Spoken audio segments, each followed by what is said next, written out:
Hello friends, તો આજે આપણે બ્રેડની એકદમ જબરજસ્ત નવી જ પ્રકારની સેન્ડવિચ બનાવીશું અને એ પણ એકદમ કલરફુલ ચટણીઓથી અને બટાકાના સ્ટફિંગ સાથે। તો ચલો શરૂ કરીએ આ નવી રેસીપી બનાવવાનું। તો સ્વાગત છે તમારું મારી ચેનલ વાઘેલાસ ખાના ખજાનામાં। જો તમે હજુ સુધી મારી ચેનલને સબસ્ક્રાઈબ ના કરી હોય તો મારી ચેનલને જરૂરથી સબસ્ક્રાઈબ કરી અને મને જરૂરથી સપોર્ટ કરજો। તો અહીંયા એક કઢાઈને ગરમ કરવા માટે મેં મૂકી દીધી છે અને તેની અંદર એકદમ નાની 1.5 ચમચી જેટલું તેલ નાખી દઈશું। પહેલા આપણે બટાકાનો મસાલો રેડી કરી લઈશું સેન્ડવિચ માટે। તો તેલ ગરમ થઈ જાય એટલે તેની અંદર 1 ચમચી રાઈ નાખી દઈશું, અડધી ચમચી જીરું નાખી દઈશું, 10 જેવા મીઠા લીમડાના પાનને મેં કટ કરી લીધેલા છે તેને પણ એડ કરી દઈશું અને 1 પીસ જેટલી થોડી હિંગ નાખી દઈશું। એક મીડિયમ ડુંગળીને મેં એકદમ ઝીણી સમારી લીધી હતી તેને એડ કરી દઈશું અને મિક્સ કરી દઈશું।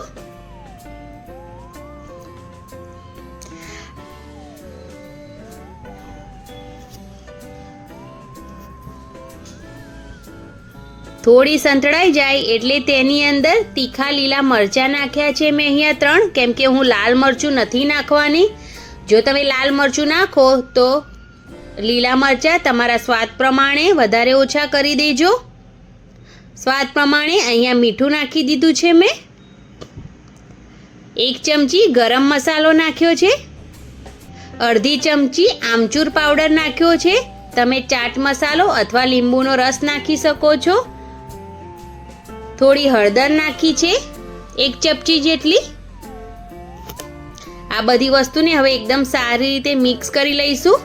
આપણે જે આ બટાકાનો મસાલો બનાવી રહ્યા છે એ થોડો એકદમ ચટપટો બનાવીશું, વધારે તીખો નહીં બનાવીએ કેમ કે આપણે ચટણી પણ તીખી નાખવાના છીએ અંદર। તો હવે મેં અહીંયા 3 બટાકાને બાફી અને પીસી લીધા હતા। પાઉંભાજીનું જે મિક્સર આવે છે તેનાથી તમે હાથથી પણ તેને સારી રીતે પીસી લેજો। અને હવે આ મસાલો આપણે ડુંગળીમાં એડ કરી દઈશું કઢાઈમાં અને એકદમ સારી રીતે મિક્સ કરી લઈશું બધા મસાલા સાથે।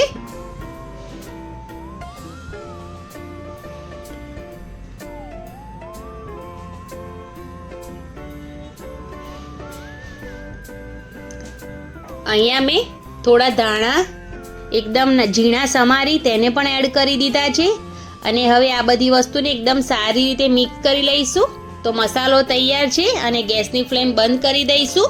હવે આ મસાલાને આપણે ઠંડો થવા દઈશું। એકદમ ચટપટો બટાકાનો મસાલો રેડી થઈ ગયો છે સેન્ડવિચ માટે। તો હવે આપણે ખીરું બનાવી લઈશું। તો મેં અહીંયા 2 વાટકી બેસન લીધો છે તેને ચાળી લીધો છે। તો સ્વાદ પ્રમાણે મીઠું નાખી દઈશું, થોડી હળદર નાખીશું, તમે હળદર સ્કીપ પણ કરી શકો છો। થોડું લાલ મરચું નાખીશું અડધી ચમચી જેટલું, થોડો અડધી ચમચીથી પણ ઓછો અજમો એડ કરીશું અને આ બધી વસ્તુને મિક્સ કરી લઈશું।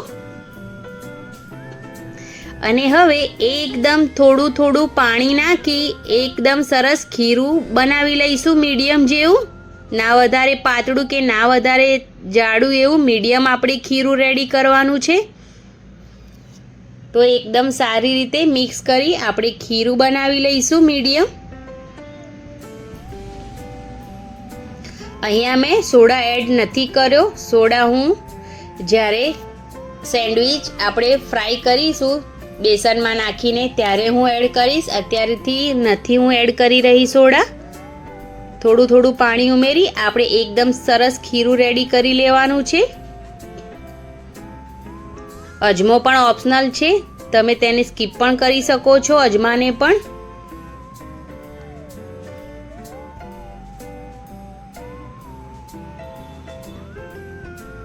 તો બસ આ રીતનું ખીરું રેડી કરવાનું છે. તો બસ હવે ખીરું રેડી થઈ ગયું છે. તો ચટણી જોઈ લઈએ. તો અહીંયા મારી પાસે લસણની ચટણી છે, જેને મેં લાલ મરચાં સૂકાને પાણીમાં પલાળી અને પીસી લીધા હતા. અને આ પુદીના, ધાણા, લીલા મરચાંની ચટણી છે, લીલી.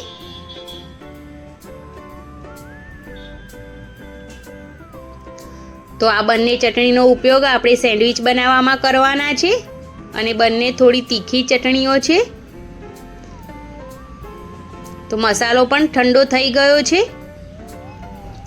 તો હવે ખીરુંમાં અડધી ચમચી સોડા નાખી દઈશું અને અડધી ચમચી જેટલું પાણી નાખી દઈશું, જેથી સોડા એક્ટિવેટ થઈ જાય. અને તેને એકદમ સારી રીતે મિક્સ કરી લઈશું.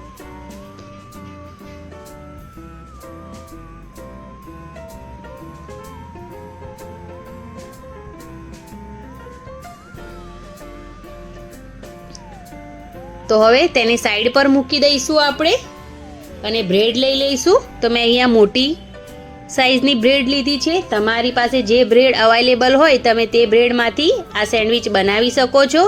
તો પહેલી બ્રેડ પર આપણે લસણની લાલ ચટણી લગાવી દઈશું.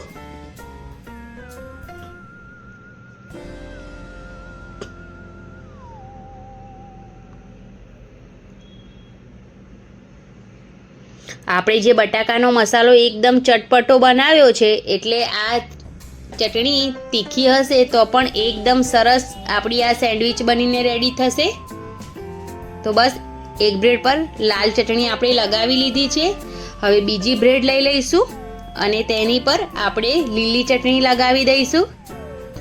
આ લીલી ચટણીમાં પણ મેં ધાણા, પુદીનો, થોડું આદું, લસણ અને મોળા થોડા લીલા મરચાંનો ઉપયોગ કર્યો છે. અને તેની અંદર થોડો લીંબુનો રસ નાખી તેને મિક્સરમાં પીસી લીધી હતી. અને લાલ ચટણીમાં પણ લસણ અને લાલ મરચાંનો ઉપયોગ કર્યો છે. લાલ મરચાંને અડધા કલાક જેવું પાણીમાં પલાળી રાખી પછી તેને પીસી લીધા હતા. અને થોડું તેલ નાખી મેં તેને થોડી વાર માટે શેકી લીધું હતું અને ચટણી રેડી કરી હતી.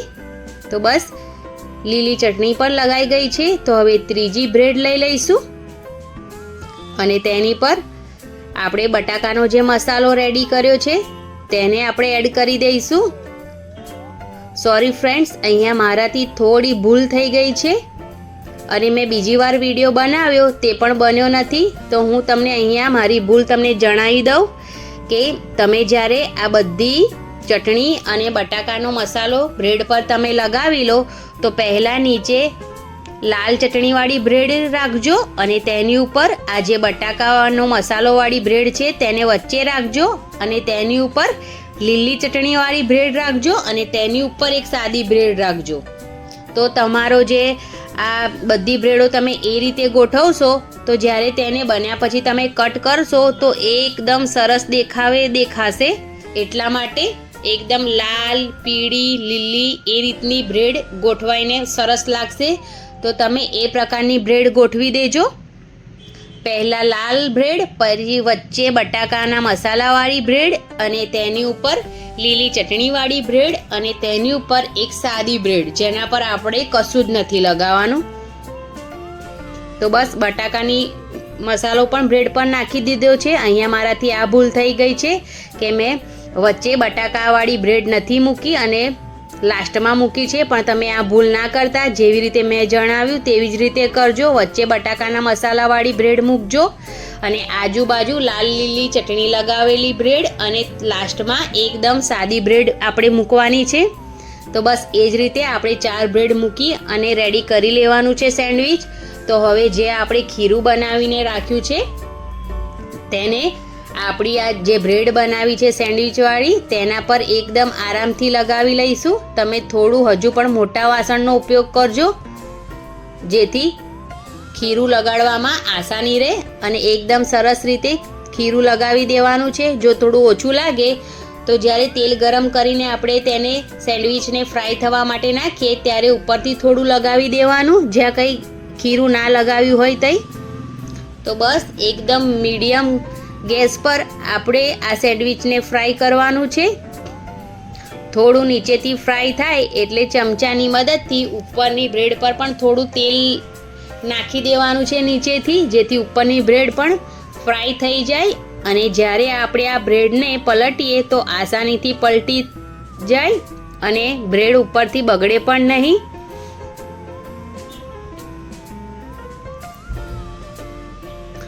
ખૂબ જ આસાન રીતથી એકદમ અલગ જ પ્રકારની આપણે આજે આ સેન્ડવિચ બનાવી રહ્યા છે.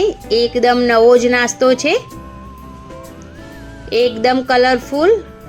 તો આરામથી તમારે આ બ્રેડને બીજી સાઈડ પલટવાની છે. એકદમ આરામથી પલટી જશે આ બ્રેડ. તમે આમાં ચીપિયાની મદદ લેશો તો એકદમ સરસ રીતે બ્રેડ પલટાઈ જશે અને એકદમ સરસ એવો કલર પણ આવી ગયો છે આપણા સેન્ડવિચ પર. તો બસ આપણું સેન્ડવિચ છે તે ફ્રાય થઈ ગયું છે. તો હવે આપણે તેને બહાર કાઢી લઈશું. એકદમ મીડિયમ ગેસ પર આપણે તેને ફ્રાય કર્યું છે. 5 મિનિટ જેવું લાગ્યું છે તેને ફ્રાય થવામાં. તો બસ હવે આપણે તેને કટ કરી લઈશું.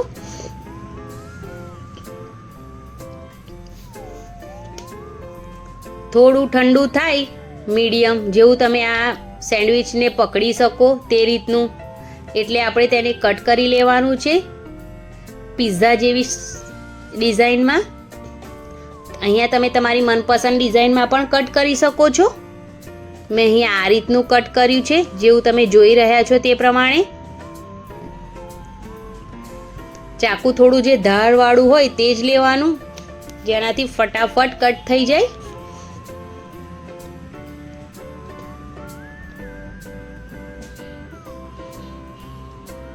તો બસ અહીંયા બ્રેડનો સેન્ડવિચ કટ થઈ ગયું છે. તો તમે જોઈ શકો છો એકદમ સરસ કલરફુલ અને ટેસ્ટમાં એકદમ ચટપટું તીખું એવું એકદમ લાજવાબ આ સેન્ડવિચ રેડી થઈ ગયા છે. તો જમને જો આ મારી નવા નાસ્તાની નવી બ્રેડનો નવો નાસ્તો સેન્ડવિચની રેસીપી પસંદ આવતી હોય તો પ્લીઝ મારી ચેનલને જરૂરથી સબસ્ક્રાઈબ કરજો અને કોમેન્ટ જરૂર કરજો કે તમને મારી આ રેસીપી કેવી લાગી. લાઈક કરવાનું બિલકુલ ના ભૂલતા અને તમારા ફ્રેન્ડ અને ફેમિલી મેમ્બરમાં જરૂરથી શેર કરજો. અને મને તમારા સપોર્ટની ખૂબ જ જરૂર છે, તો પ્લીઝ મને જરૂરથી સપોર્ટ કરો.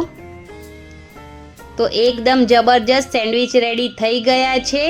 તમે આને સોસ સાથે પણ ખાઈ શકો છો અથવા તો ગરમ ગરમ એકલા પણ ખાઈ શકો છો. એકદમ યમ્મી યમ્મી. Thank you.